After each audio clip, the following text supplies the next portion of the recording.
Ang ugong ng mga elis ng drone at ang nakamamatay na pag-usisa ng isang binata. Isang misteryosong maleta na may mamahaling tatak ang natagpuan sa mga matatalas na bato.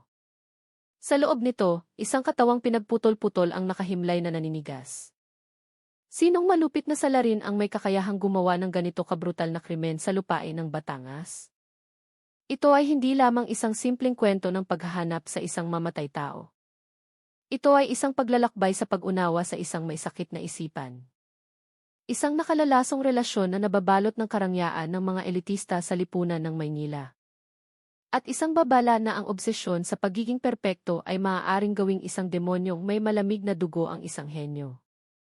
Isang Sabado ng umaga, ang kalangitan sa ibabaw ng katubigan ng Nasugbu, Batangas ay maliwanag, nangangako ng isang nakapapasong araw na tipikal sa mga tropiko. Si Marco Reyes, isang ambisyosong vlogger mula sa Maynila, ay hindi maitago ang kanyang kagalakan habang sinusubukan sa unang pagkakataon ang kanyang bagong laruan, isang high-end na drone.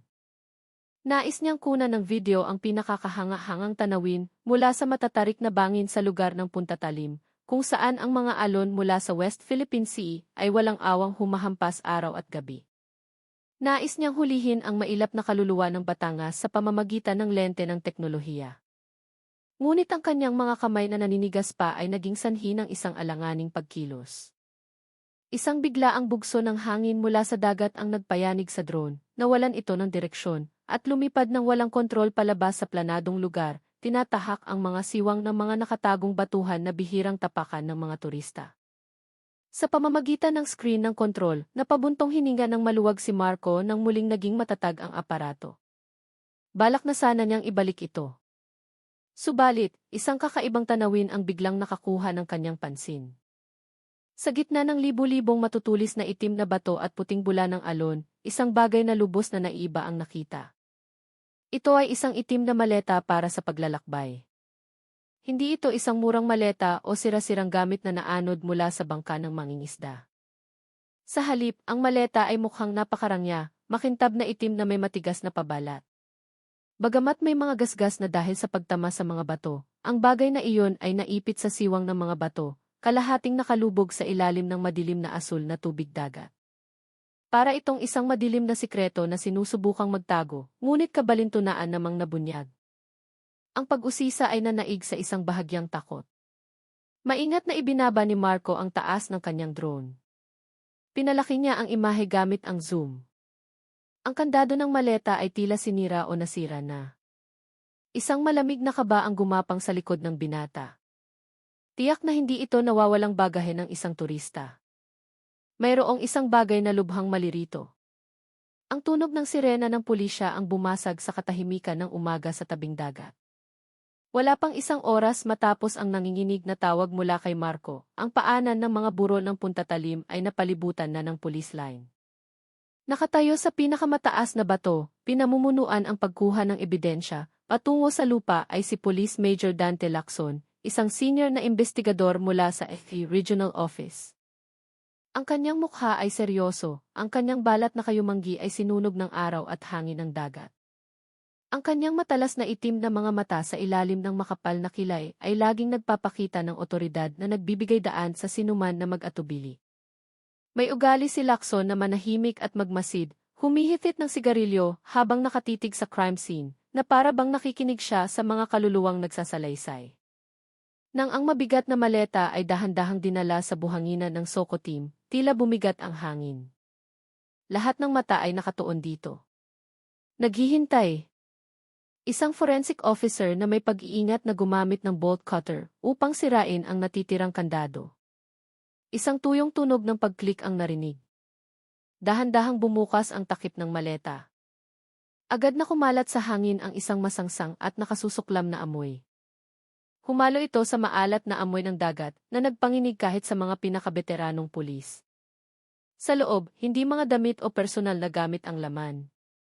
Ito ay mga piraso ng katawan ng tao. Maayos na nakabalot sa makapal na itim na plastik. Isang nakamamatay na katahimikan ang bumalot. Ang tunog ng mga alon na humahampas sa mga bangin ay tila ngayon isang malungkot na panaghoy mula sa kailaliman ng bangin. Ang pagkakakilanlan ng biktima ay mabilis na natukoy dahil sa isang tatoo na makikita sa itaas na bahagi ng braso. Ito ay si Miguel Migs Sarmiento, 26 taong gulang, isang sikat na surfing instructor sa mga pinakamagagandang beach ng Batangas. Isang makisig na binatang mailahing Batangwenyo na dating simbolo ng kasiglahan at ligaw na kagandahan ng karagatan, ngayon ay nakahimlay doon, hindi na buo, maputla at naninigas. Nagsusuot ng gwante si Major Lacson at yumuko upang masusing mag-obserba. Hindi niya pinalampas ang anumang maliit na detalye, at pagkatapos ay huminto ang kanyang matalas na tingin sa naninigas na kamay ng biktima na nakakuyom. May nakasiksik sa pagitan ng mga kuko. Sa gitna ng mga tuyong dugo at putik, may isang bagay na alam niyang magiging gabay sa buong paunang investigasyon. Isang hibla ng buhok. Hindi ito ang itim at malambot na buhok ni Miguel Sarmiento. Ito ay isang maikli at magaspang na buhok na may kulay mais na kupas dahil sa murang pangkulay na madalas makita sa mga siga sa kalye. Isang bakas ng kapabayaan ng salarin, isang pirma na naiwan. Tumayo ng tuwid si Major Lacson, tinitingnan ang malawak na West Philippine Sea, itinapon ang upos ng kanyang sigarilyo sa lupa, at inapakan ito hanggang sa mamatay. Tila malinaw na ang lahat. Isang pagpatay dahil sa isang alitan, marahil may kaugnayan sa utang sa sugal o agawan ng teritoryo. Ang salarin ay isang taong mainitin ang ulo, pabaya, at nag-iwan ng ebidensyang fake mismo sa katawan ng biktima. Ang mga talaan ng mga dating kriminal at siga sa lugar na iyon ay agad na susuyurin. Ngunit, hindi alam ni Lacson na ang isang hibla ng magaspang na buhok na iyon ay simula pa lamang ng isang perpektong senaryo na binuo ng isang henyo, ngunit may pambihirang sakit sa pag-iisip. Ang isang hibla ng magaspang na buhok na nakalagay sa isang evidence bag sa ilalim ng nakakapasong sikat ng araw sa Batangas ay tila isang pag-amin na walang salita. Para kay Major Lacson at sa kanyang team ng mga investigador, ang direksyon ng kaso ay tila malinaw na. Ang paunang pagsusuri at mga talaan ng pulisya ay mabilis na itinuro ang may-ari ng buhok na kulay mais na iyon, si Arturo Turo Di Malanta. Siya ay isang kilalang siga sa lugar ng Batangas Port na ngayon ay nagtatrabaho bilang pinuno ng seguridad para sa isang mamahaling villa complex sa mga burol ng Cielo del Mar, na Sugbu. Kilala si Turo sa kanyang sumasabog na init ng ulo at dati nang nakulong dahil sa kaso ng pananakit sa isang away para sa parking lot. Ang lahat ay tila nagtutugma. Isang biktima na pinatay ng may kalupitan at isang suspect na may marahas na disposisyon at naging pabaya. Hanapin ninyo siya agad, huwag ninyong hayaang makatakas sa ibang probinsya, maikling utos ni Lacson sa kanyang radyo. Ang kanyang mga mata ay hindi maalis sa maalong dagat. Ngunit, sa kaibuturan ng puso ng veteranong pulis, isang bahagyang pagdududa ang nagsimulang sumibol. Bakit mag-iiwan ng isang napakalinaw na bakas ang isang mamamatay tao? Ngunit ang pisikal na ebidensya ay isang bagay na hindi matututulan. Ang magaspang na buhok sa kamay ng biktima ang nagturo sa dulo ng investigasyon kay Turo Di Malanta. Ngunit upang maunawaan kung bakit si Miguel Sarmiento, isang binatang nagniningning na parang araw sa tropiko, ay nagkaroon ng malagim na wakas, kailangan nating buklatin muli ang mga pahina ng kanyang maningning ngunit nakasasakal na buhay. At sa kwentong iyon, walang sinuman ang maihawak ng mas malaking kapangyarihan kaysa kay Isabela Bel Altamirano. Si Isabela, isang babaeng nasa kanyang ika-negatibo 50 taon, ngunit nagpapakita pa rin ng isang matalas at hinog na kagandahan, ay isang pangalan na nagbibigay takot at paggalang sa mga negosyante ng real estate sa Maynila. Hindi lamang siya isang arkitekto. Siya ang matriarka, ang reyna ng isang imperyo sa konstruksyon. Mga 5-star resort, mga skyscraper sa Bonifacio Global City hanggang sa Singapore, lahat ay may tatak ng kanyang kamay. Si Isabela ay may obsesyon sa pagiging perpekto. Para sa kanya, lahat ng bagay ay dapat nasa ilalim ng kanyang kontrol, mula sa mga baldosa sa sahig hanggang sa mga tao. Si Miguel Sarmiento, sa kanyang mailap na kakisigan at atletikong pangangatawan na parang isang Diyos ng dagat, ay ang pinakabuhay na obra maestra na pag-aari ni Isabela. Inukit niya si Miguel mula sa isang simpleng binata, mula sa baler na alam lamang mag-surf, para sa kakarampot na pera, at ginawa siyang isang simbolo ng karangyaan. Si Miguel ay nanirahan sa isang pribadong villa na idinisenyo mismo ni Isabela, na nakatayo sa isang matarik na bangin sa Cielo del Mar. Ito ay isang hawlang ginto sa tunay na kahulugan ng salita. Ang villa ay ang tugatog ng teknolohiya at kontemporaryong arkitekturang Pilipino. Ngunit, ang kapaligiran nito ay malamig. Lahat, mula sa ilaw, temperatura ng silid, listahan ng mga kantang tumutugtog tuwing umaga, hanggang sa mga otomatikong kortina, ay konektado at kinokontrol sa pamamagitan ng personal na tablet ni Isabela. Maaaring siya ay nasa isang board meeting sa Singapore, ngunit alam niya kung saang silid naroroon si Miguel, maging ang tibok ng kanyang puso sa pamamagitan ng smartwatch na ibinigay niya. Ang buhay ni Miguel ay isang blueprint na naprogram ng walang puwang para sa pagkakamali. Ngunit, ang likas na katangian ng hangin, ang kahulugan ng pangalang Miguel na sumasalamin sa kalayaan, ay hindi maaaring supilin magpakailanman. Nagsimulang makaramdam ng pagkakasakal si Miguel. Hinahanap-hanap niya ang pares sa isang karinderya sa tabi ng kalsada, ang mga kaswal na usapan kasama ang mga dating kaibigan, mga bagay ng karaniwang tao na itinuturing na marumi ng elitistang mundo ni Isabela. Nakahanap si Miguel ng pagtaka sa isang lihim na relasyon kay Claire, isang Pranses na babae na voluntaryo sa isang maliit na coffee shop sa lumang bayan ng Taal. Si Claire ay simple, malaya ang espiritu, at nagbibigay sa kanya ng kapayapaan, isang karangyaan na hindi mabibili ng pera ni Isabela. Inakala niyang naitago niya ng maayos ang kanilang mga mabilisang pagkikita. Nagkamali siya ng malaki. Hindi na kailangan ni Isabela na umupa ng pribadong investigador. Ginawa ng kanyang sistema ng pagsubaybay ang lahat. Ang ilang mga ruta ng sasakyan na lumihis, ang pagbilis ng tibok ng puso sa mga kakaibang oras, ang mga tawag sa telepono na binura, lahat ay naitala at ipinadala sa kanya.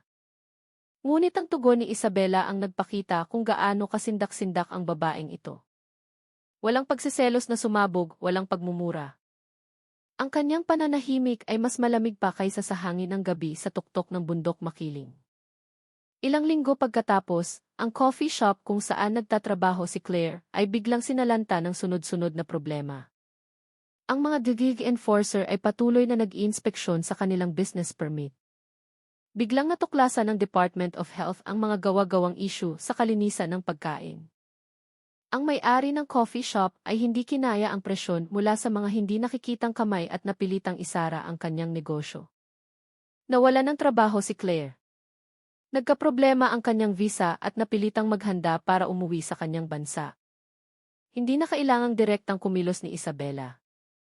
Ang kanyang kapangyarihan at isa o dalawang tawag sa telepono ay nalutas na ang lahat.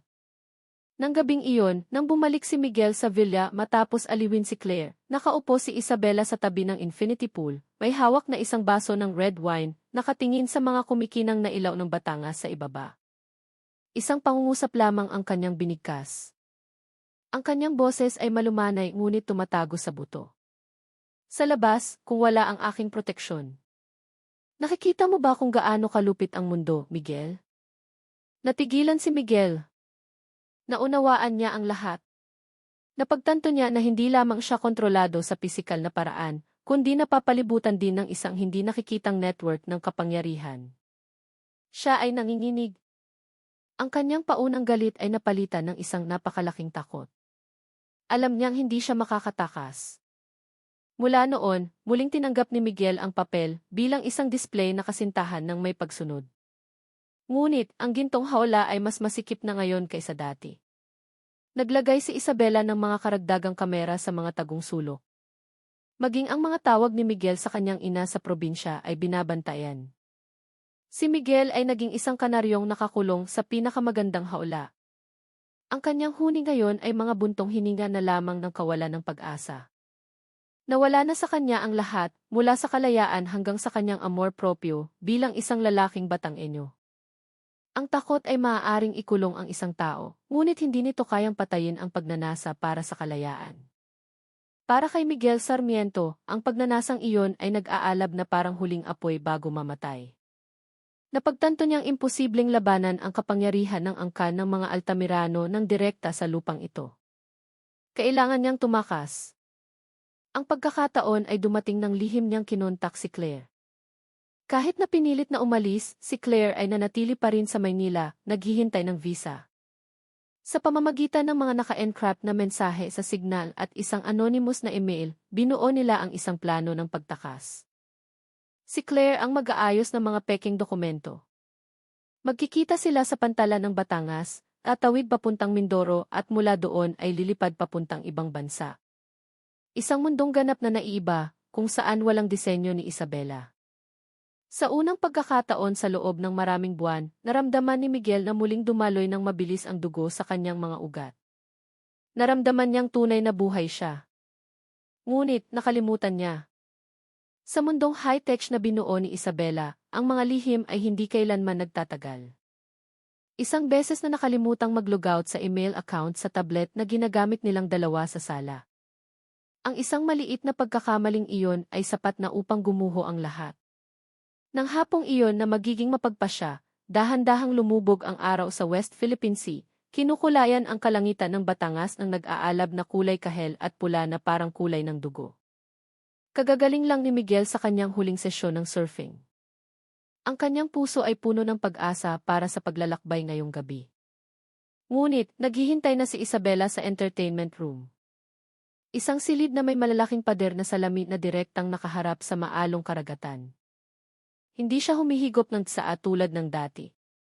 Nakatayo siya doon at walang salitang ipinihit ang tablet patungo kay Miguel. Sa screen nito, nakalantad ang buong pag-uusap tungkol sa plano ng pagtakas sa pagitan niya at ni Claire. Namutla si Miguel, tila naubos ang lahat ng dugo sa kanyang katawan. Ang kanyang mga paa ay parang ipinako sa mamahaling sahig na iari sa kahoy na nara. Saan ka pupunta, Miguel? Ang boses ni Isabela ay kalmado ngunit nakapangingilabot. Hindi tumataas, hindi sumisigaw, ngunit may bigat ng libu-libong tonelada. Ang takot na naipon sa loob ng mahabang panahon ay biglang sumabog, nagbago menjadi galit ng isang hayop na nasukol. Kinuyom ni Miguel ang kanyang mga kamao. Hindi ko na kaya, sigaw niya.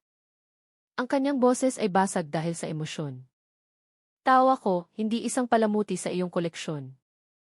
Hindi ako bahagi ng iyong may sakit na disenyo. Kailangan kong huminga. Huminga, ngumisi si Isabela. Isang malamig at mapanlait na ngiti ang lumitaw sa kanyang maayos na mukha. Ang hangin na nilalanghap mo, ang bahay na tinitirhan mo, ang kasikatan na mayroon ka, sino ang nagbigay niyan? Sino ka ba kung wala ang pera ko? Isa ka lang hamak na surfing instructor mula sa probinsya. Mas gugustuhin ko pang mamatay sa gutom sa bangketa, kaysa mabuhay na parang alagang aso sa gintong hawla na ito. Iyon ang huling patak na nagpaapaw sa lahat. Ang pangungusap na iyon ay parang isang balisong na tumusok ng direkta sa pinakamataas na pagmamalaki ni Isabela, isang matriarka na laging ipinagmamalaki ang kanyang kontrol. Ang kanyang disenyo, ang bagay na pinakapinagmamalaki niya, ay tinanggihan at ininsulto ng kanyang pinakamahusay na obra. Ang tingin sa kanyang mga mata ay nagdilim. Ang karaniwang lamig na ipinapakita niya ay nagbago menjadi isang bagay na hungkag at nakamamatay. Hindi na niya tinitingnan si Miguel bilang isang kasintahan. Tinitingnan niya ito bilang isang teknikal na pagkakamali, isang glitch na dapat burahin. Dahan-dahang tumalikod si Isabela, lumakad papunta sa sulok ng silid kung saan nakadisplay ang isang set ng mga titanium golf stick na may gintong patong na parang mga eskultura. Akala ni Miguel ay tapos na ang usapan.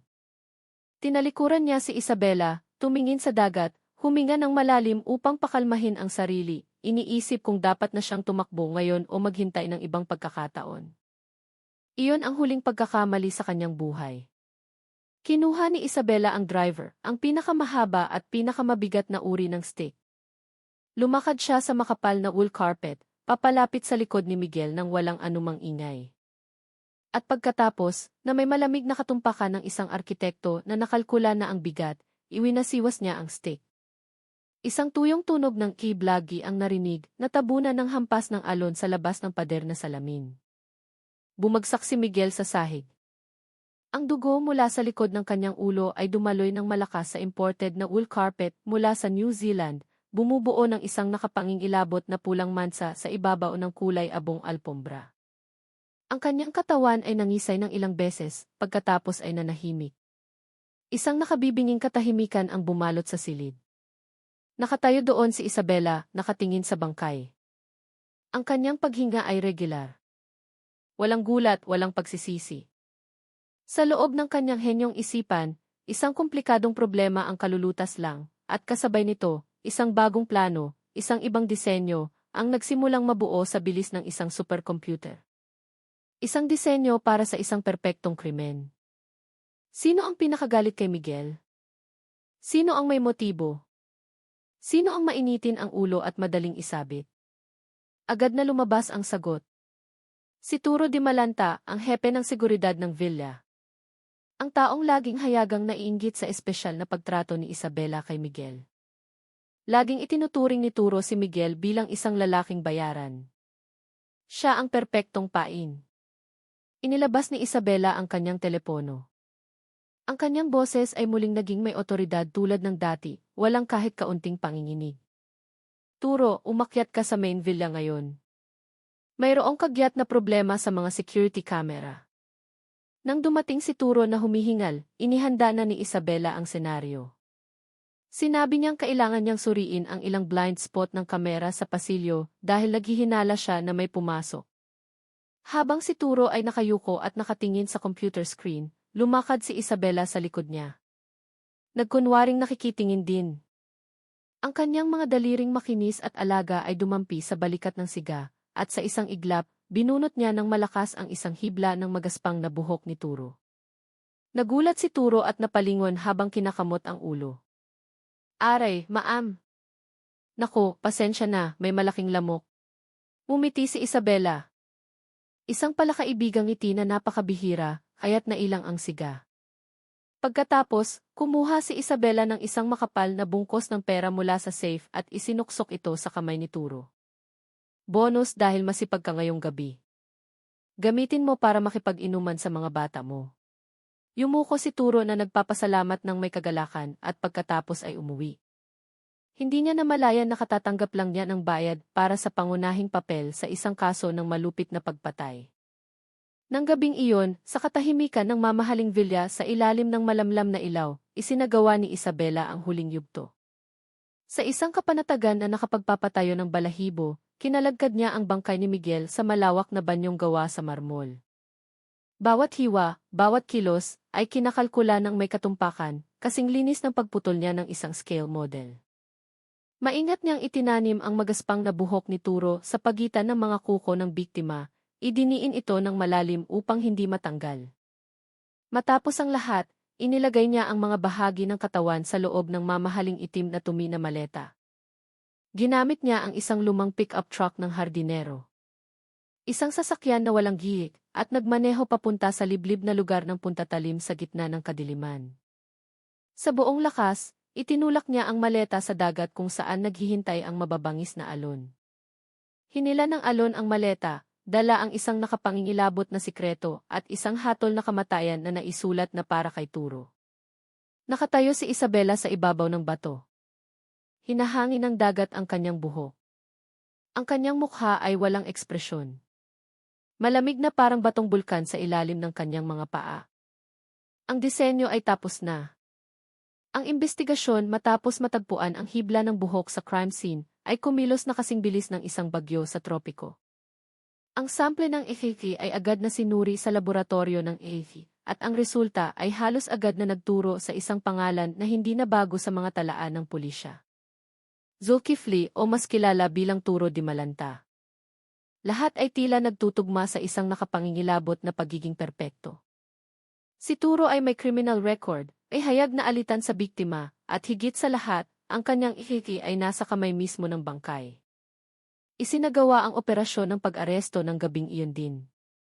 Isang team ng mga pulis na armado ang sumalakay sa isang maruming boarding house malapit sa Batangas Port, kung saan si Turo ay masayang nag-iinuman kasama ang kanyang mga tauhan gamit ang mainit-init pang bonus na pera mula kay Isabela. Si Turo Di Malanta, na may karaniwang mabangis na mukha, ay biglang gumuho ang loob ng ikandado ng malamig na posas ang kanyang mga pulso. Sumigaw siya at nagmura, iginigiit na wala siyang kasalanan. Ngunit ang kanyang mga sigaw ay mabilis na nalunod ng tunog ng sirena ng sasakyan ng pulis. Sa interrogation room ng headquarters ng Batangas, sa ilalim ng nakasisilaw na ilaw, ang kabangisan ni Turo ay naging isang matinding pagkasindak. Sumpa man sa Diyos, hindi ko siya pinatay. Nang gabing iyon, nasa villa ako ni Maam Belle. Siya mismo ang nagpatawag sa akin para ayusin ang kamera, paggagap ni Turo. Ang pawis ay tumutulo ng malakas na parang naliligo siya.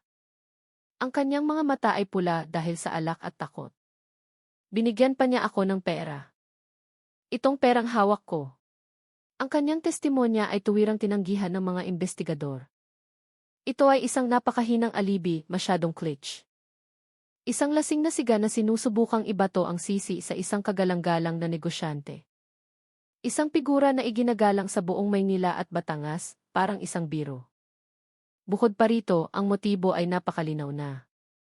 Maraming staff sa Villa Complex ang nakakaalam na laging hayagang naiinggit si Turo kay Miguel dahil sa espesyal na pagtrato na ibinibigay ng kanilang amo sa binatang iyon. Alitan, selos, kasama ang mainiting ulo at hindi matututulang ebidensya ng Ang larawan ng krimen na ito ay masyadong kumpleto na. Tila malapit ng isara ang kaso at iakyat sa piskalya. Ngunit hindi ganoon ang nararamdaman ni Major Dante Lacson. Nakaupo siya sa kanyang opisina na puno ng usok ng sigarilyo, binabalik-balikan ang mga file ng kaso. Sa labas ng bintana, nagsimulang bumuhos ang malakas na ulan na tipikal sa Batangas. Ang instinct ng isang detective na may 30 taong karanasan ay bumubulong na mayroong isang bagay na mali. Hindi sa isang partikular na detalye, kundi sa kabuuang texture ng kasong ito. Masyadong perpekto, masyadong malinis. Tila may isang taong nagsulat ng isang script para sa teleserye, at ang mga pulis ay sumusunod lamang sa mga inilatag na pahiwatig. Tinitigan ni Lacson ang mugshot ni Turo Di Malanta. Ang taong ito ay magaspang brutal. Ang paborito niyang armas ay 2x2 o itak. Kung pumatay siya dahil sa galit, tiyak na magiging magulo ang crime scene, puno ng dugo at mga bakas ng away.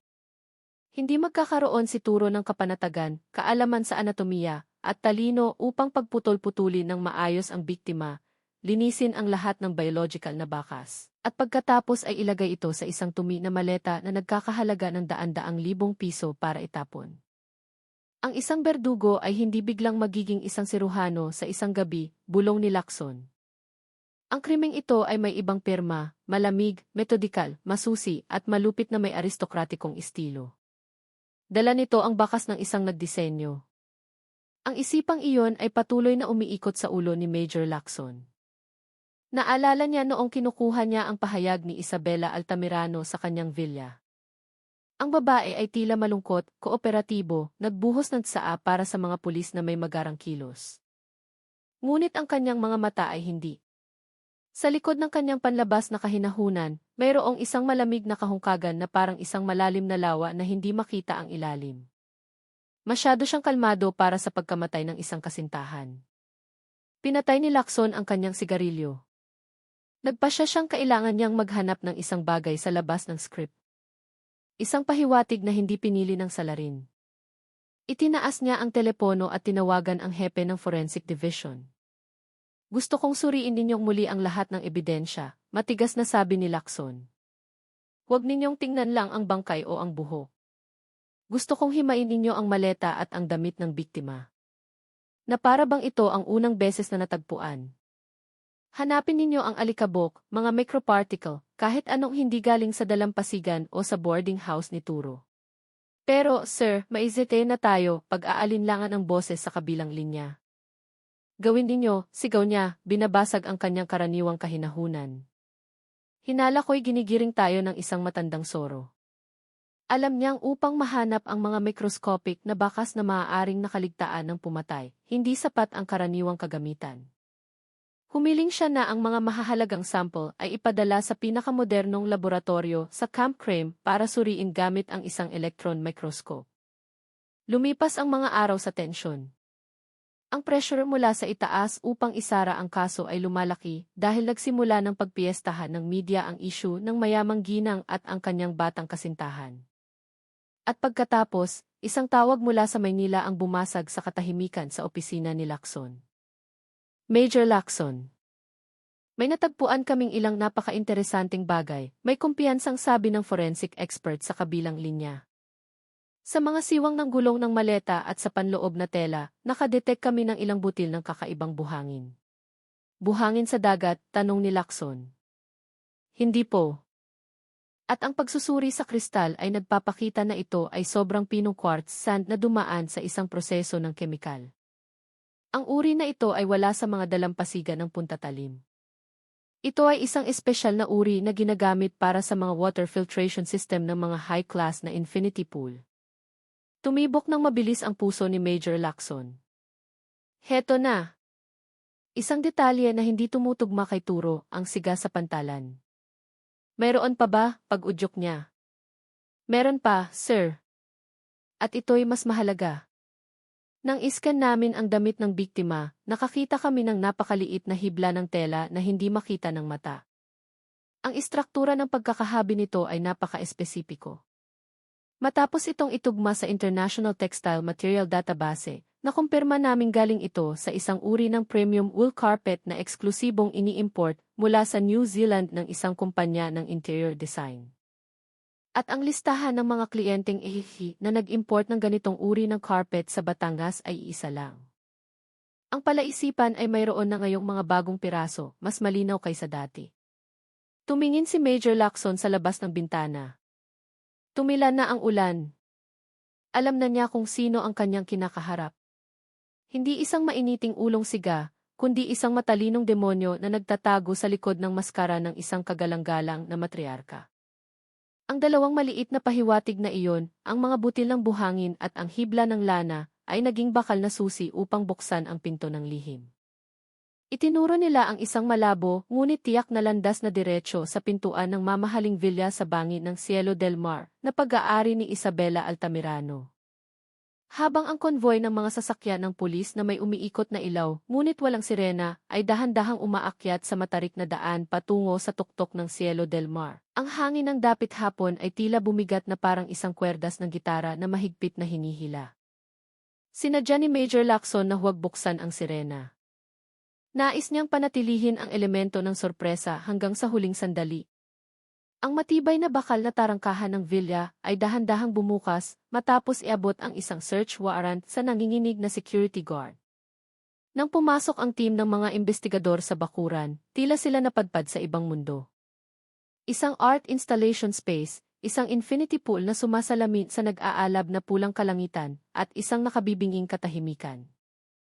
Si Isabela Altamirano, bilang may-ari ng bahay, ay sumalubong sa kanila mismo sa pangunahing lobby. Suot niya ang isang mamahaling sutlang damit. Ang kanyang buhok ay nakaayos sa isang eleganteng pusod. Walang anumang senyales ng pagkabahala. Pinagmasdan niya ang mga pulis na kumakalat sa bawat sulok na may isang bahagyang ngiti. Ang kanyang mga mata ay nagpapakita ng isang pagmamataas, na para bang nanonood siya ng mga pasaway na bata na naglalaro sa kanyang bakuran. Major Lacson, naparito ba kayo para magsaa o susuriin ninyo ulit ang mga kamera? Tanong ni Isabela. Ang kanyang boses ay magaan. Akala ko'y nahuli na ninyo ang salarin. Naparito kami upang kumpletuhin ang mga file, Ginang Altamirano, sagot ni Lacson. Ang kanyang tono ay patag, ngunit ang kanyang tingin ay matalas na parang kutsilyo. At para hanapin ang ilang bagay na maaaring naiwan ni Turo Di Malanta. Nagkibit balikat si Isabela, pinaupo sila.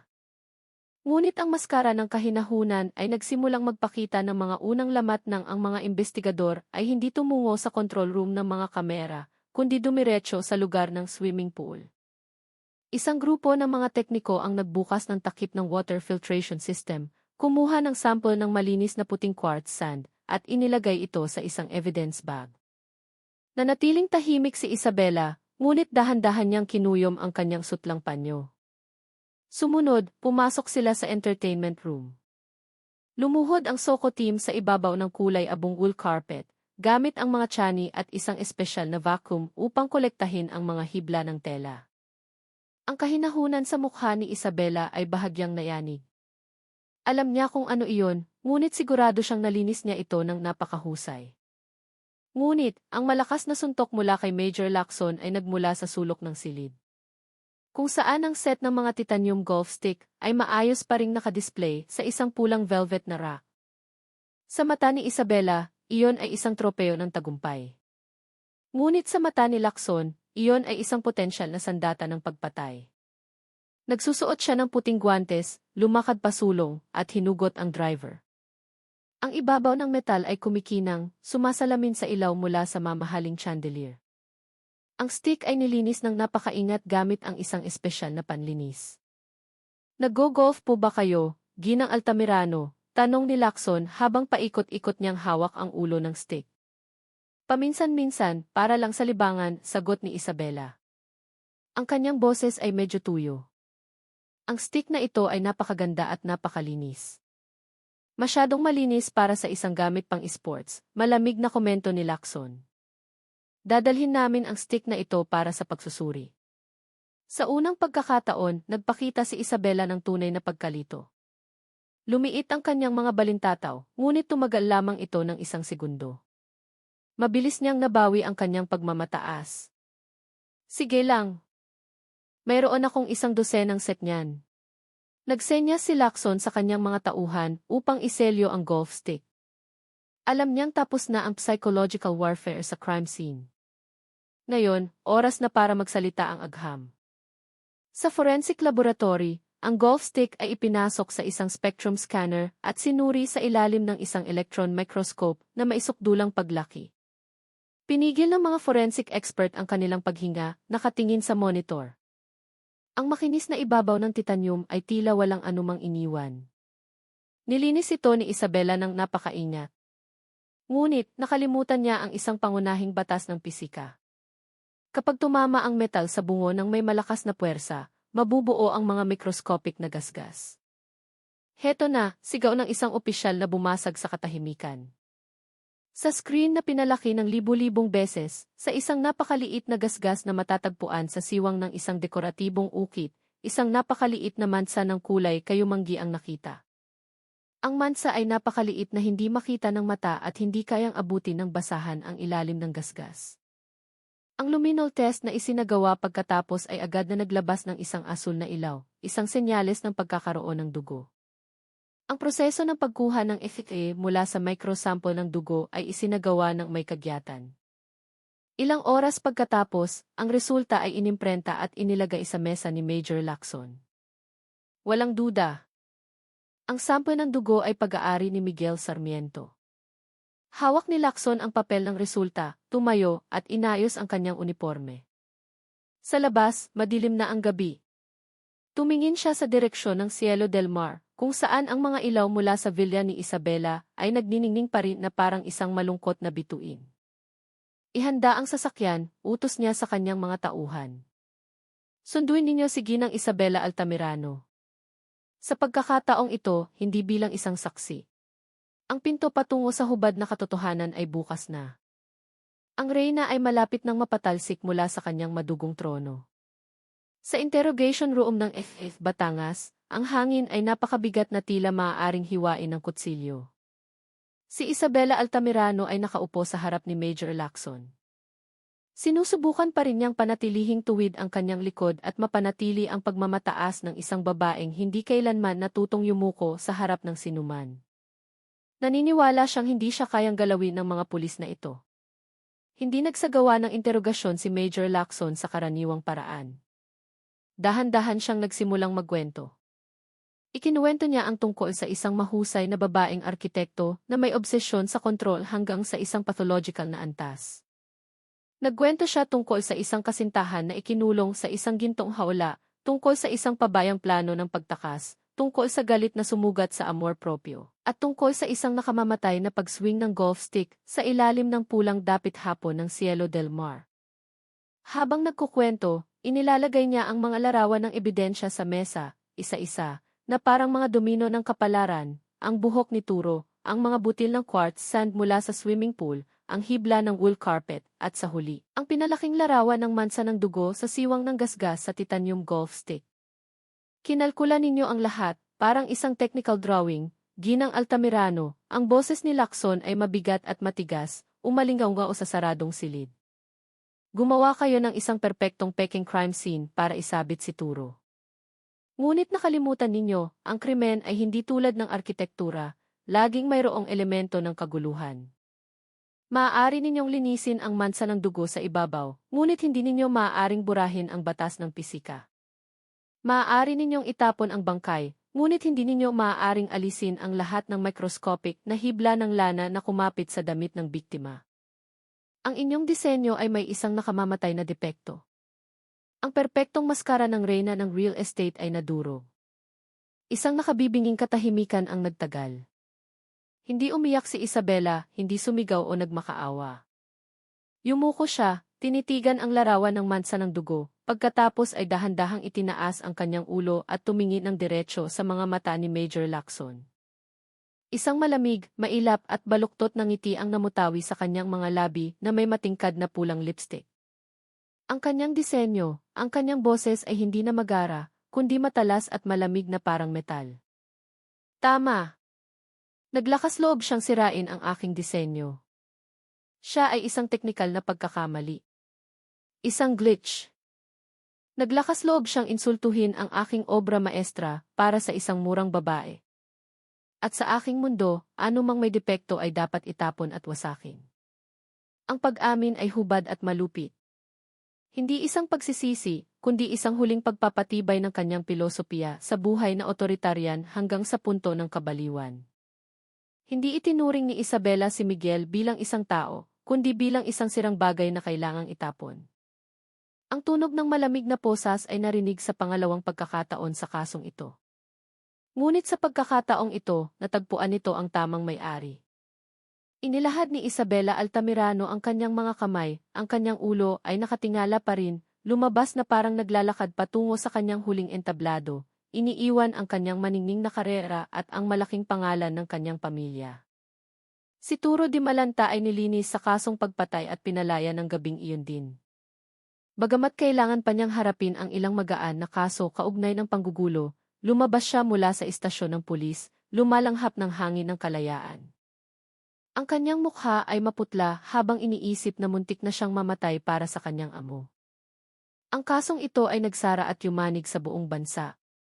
Si Isabela Altamirano ay tumanggap ng pinakamataas na sentensya para sa planadong pagpatay, tinapos magpakailanman ang panahon ng reyna ng arkitektura at sinimulan ang mahahabang araw sa likod ng rehas, kaharap ang kahungkagan ng kanyang sariling kaluluwa.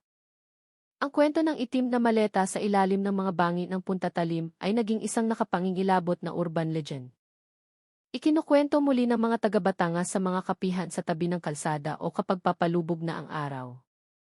Ang kwentong ito ay hindi lamang para maghasik ng takot, kundi isang mapait na paalala. Ipinaaalala nito na sa likod ng malaparaisong kagandahan ng mga milyong dolyar na villa, sa likod ng mga infinity pool na nakaharap sa karagatan, ay mayroong isang komplikadong madilim na bahagi ng puso ng tao. Ito ay isang mamahaling aral tungkol sa panganib ng walang kontrol na kapangyarihan, tungkol sa obsesyon sa pag-aari na nakakubli sa pangalan ng pag-ibig. Kapag ang pag-ibig ay ninakawan ng kalayaan at paggalang, ito ay magiging isang malupit na bilangguan, kung saan ang gwardiya at ang bilanggo ay parehong biktima ng trahedya. Si Major Dante Lacson, matapos malutas ang pinakamalaking kaso sa kanyang karera, ay madalas pa ring magmaneho papunta sa tuktok ng Cielo del Mar. Nakatayo ng tahimik, tinitingnan ang malawak na karagatan. Hinahangin ng dagat ang kulay pilak na buhok ng matandang pulis. Dinala niya ang salarin sa liwanag, ibinalik ang hustisya para sa kaluluwa ng binatang si Miguel Sarmiento. Ngunit ang kanyang puso ay mayroon pa ring hindi mapakaling pakiramdam. Natanto niya na ang pinakamalaking digmaan ay hindi laban sa mga kriminal na may hawak na kutsilyo o baril, kundi ang digmaan laban sa maling disenyo sa kaluluwa ng tao. Isang bulag na ambisyon na kayang gawing isang demonyo may malamig na dugo ang isang iginagalang na henyo sa isang segundo lamang ng nasirang pagkatao. Ang mga alon ng Batangas ay patuloy na humahampas sa mga bato, hinuhugasan ang mga bakas ng krimen.